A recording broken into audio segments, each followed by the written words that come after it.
নমস্কার। Channel vision নিবেদিত এবং ঝুমা মুখার্জি পরিচালিত এক ভিন্ন স্বাদের অনুষ্ঠান বঙ্গ ট্যালেন্টে আপনাদের সকলকে সুস্বাগতম। বন্ধু, আজকের পর্বে আমরা দুজন গুণী বিশিষ্ট বাচিক শিল্পীকে পেয়েছি। তাহলে চলুন চট করে আগে ওদের সাথে আলাপটা করে নিই, তারপর তো ওনাদের উপস্থাপনার মধ্যে দিয়ে আমাদের অনুষ্ঠানকে এগিয়ে নিয়ে যাব। আপনাদের দুজনকে বঙ্গ ট্যালেন্টে সুস্বাগতম। নমস্কার।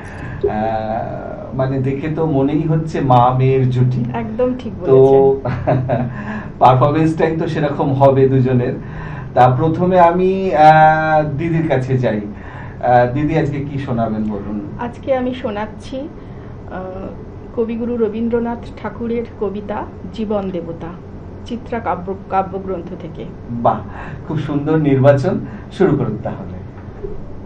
ওহে অন্তরতম, মিটেছে কি তব সকলতে আসি অন্তরে মম, দুঃখ সুখের লক্ষ্য ধারায় পাত্র ভরিয়া দিয়েছি তোমায়, নিঠুর পীড়নে নিঙারি বক্ষ দলিত দ্রাক্ষা সম, কত যে বরণ, কত যে গন্ধ, কত যে রাগিনী, কত যে ছন্দ, গাঁথিয়া গাঁথিয়া করেছি বয়ন বাসর শয়ন তব, গলায় গলায় বাসনার সোনা, প্রতিদিন আমি করেছি রচনা, তোমার ক্ষণিক খেলার লাগিয়া মূর্তি নিত্য নব, আপনি বরিয়া লয়েছিলে মোরে, না জানি কিসের আসে, লেগেছে কি ভালো হে জীবননাথ, আমার রজনী, আমার প্রভাত,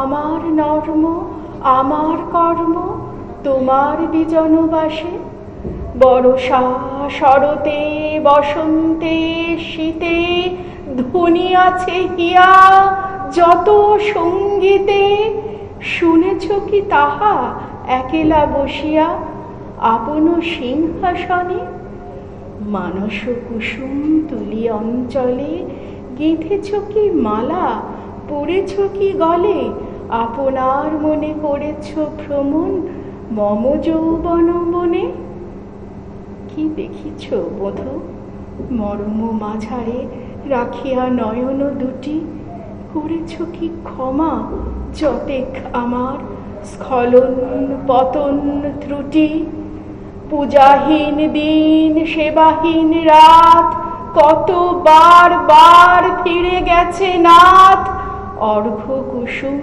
ঝরে পড়ে গেছে বিজন বিপিনে ফুটি, যে সুরে বাঁধিলে এ বিনার তার নামিয়া নামিয়া গেছে বার বার, হে কবি তোমার রচিত রাগিনী আমি কি গাইতে পারি, তোমার কাননে সে চিবারে গিয়া ঘুমায় পড়েছি ছায়ায় পড়িয়া, সন্ধ্যা বেলায় নয়ন ভরিয়া এনেছি অশ্রু বাড়ি, এখন কি শেষ হয়েছে প্রাণেশ যা কিছু আছিল মোর, যত শোভা যত গান যত প্রাণ জাগরণ ঘুমঘোর, শিথিল হয়েছে বাহুবন্ধন মুদিরাবিহীন মম চুম্বন, জীবন কুঞ্জে অভিসার নিশা আজি কি হয়েছে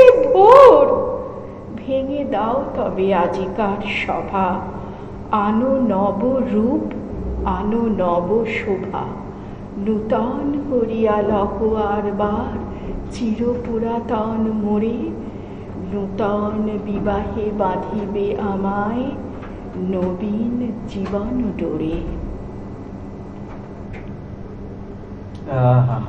দারুণ, মানে আমি শুনতে শুনতে একদম বিভোর হয়ে গিয়েছিলাম।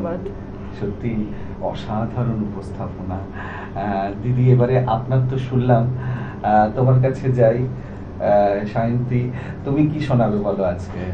আমি আজকে জীবনানন্দ দাশের লেখা একটি কবিতা নির্বাচন করেছি। জীবনানন্দ দাশ যখন প্রথম লিখতে শুরু করেন, ওনার প্রথম কাব্যগ্রন্থ ঝরা পালক পড়ে অনেকে বলেছিল যে মনে হচ্ছে রবীন্দ্রনাথের বলাকা কাব্যগ্রন্থ থেকে একটি পালক ঝরে পড়ল। একদম পরবর্তীতে গিয়ে উনি একেবারেই নিজের লেখার ধারা পাল্টে ফেলেন এবং নিজের জীবদ্দশায় খুব একটা ওনার লেখা জনপ্রিয়তা না পেলেও এখন আমরা ওনাকে আমাদের এক সর্বশ্রেষ্ঠ কবির মর্যাদা একদম দিই। তো যদিও নিবিড় পাঠের কবি জীবনানন্দ দাশ, তাও আমার খুবই প্রিয় একটি কবিতা বনলতা সেন কাব্যগ্রন্থ থেকে আমি আজকে শোনাতে চাই। আরে বাপ রে বাপ, দারুণ নির্বাচন, শুরু করো তাহলে। সুচেতনা, জীবনানন্দ দাশ। সুচেতনা, তুমি এক দূরতর দ্বীপ বিকেলের নক্ষত্রের কাছে, সেইখানে দারুচিনি বনানীর ফাঁকে নির্জনতা আছে। এই পৃথিবীর রণ রক্ত সফলতা সত্য, কিন্তু শেষ সত্য নয়। কলকাতা একদিন কল্লোলিনী তিলোত্তমা হবে, তবু তোমার কাছে আমার হৃদয়। আজকে অনেক রূঢ় রৌদ্রে ঘুরে প্রাণ পৃথিবীর মানুষকে মানুষের মতো ভালোবাসা দিতে গিয়ে তবু দেখেছি আমারই হাতে হয়তো নিহত ভাই বোন আত্মীয় পরিজন পড়ে আছে। পৃথিবীর গভীরতর অসুখ এখন। মানুষ তবু ঋণী পৃথিবীর কাছে। দেখেছি জাহাজ এসে আমাদের বন্দরের রোদে কেবলই ফসল নিয়ে উপনীত হয়। সেই শস্য অগণন মানুষের সব থেকে উৎসারিত স্বর্ণের বিস্ময়। আমাদের পিতা বুদ্ধ কনফুসিয়াসের মতো আমাদেরও প্রাণ মুখ করে রাখে, তবু চারিদিকে রক্তক্লান্ত কাজের আহ্বান।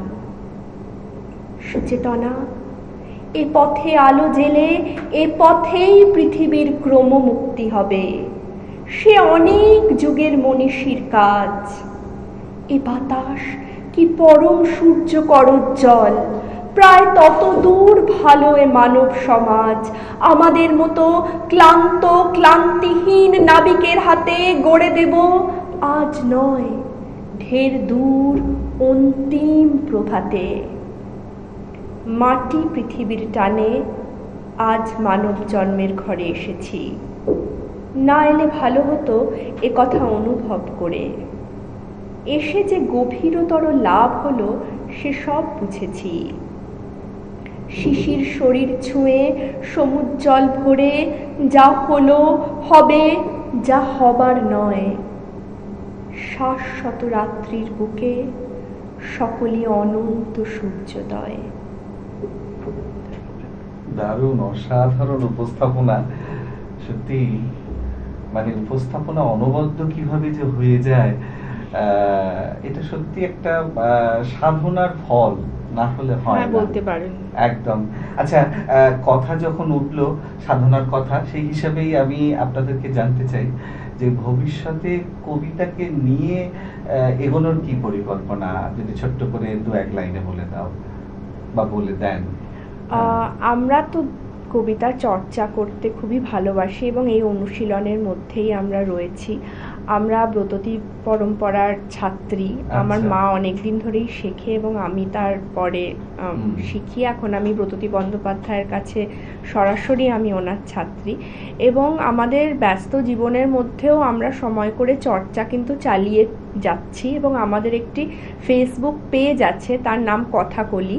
সেখানে আমরা নিয়মিত কবিতা আবৃত্তি, আমাদের চর্চা সমস্ত কিছু ভিডিও আপলোড করি, দর্শকের সঙ্গে শেয়ার করি এবং এটাই পরিকল্পনা যে আস্তে আস্তে আমাদের একই মানসিকতার মানুষ আরো একসঙ্গে জড়ো করে আমরা একসাথে এগিয়ে যেতে পারি। আমাদের কবিতা যাপনের মুহূর্ত একদম একদম একদম সত্যি তাই। সত্যি দর্শক বন্ধু, আপনারাও কিন্তু আমার সাথে একমত হবেন।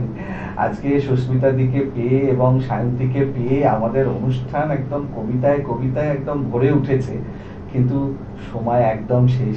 বিদায় তো নিতেই হবে, তাই বিদায় নেওয়ার আগে সেই গুরুত্বপূর্ণ কথাটা আবারও বলে যাই, আপনারাও যদি আমাদের এই অনুষ্ঠানে অংশগ্রহণ করতে চান তাহলে চট করে আপনাদের একটা পারফরমেন্স ভিডিও আমাদেরকে পাঠিয়ে দিন, হোয়াটসঅ্যাপ করে দিন। আর আপনাদের সেই ভিডিও যদি আমাদের ভালো লাগে তাহলে আপনারাও আমাদের এই অনুষ্ঠানে অংশগ্রহণ করতে চলে আসতে পারবেন। আমাদের হোয়াটসঅ্যাপ নাম্বার 9804272808। আজকের মতো বিদায় নেব, আবারও দেখা হবে আগামীকাল ঠিক এই সময়ে। ততক্ষণ পর্যন্ত বিদায়।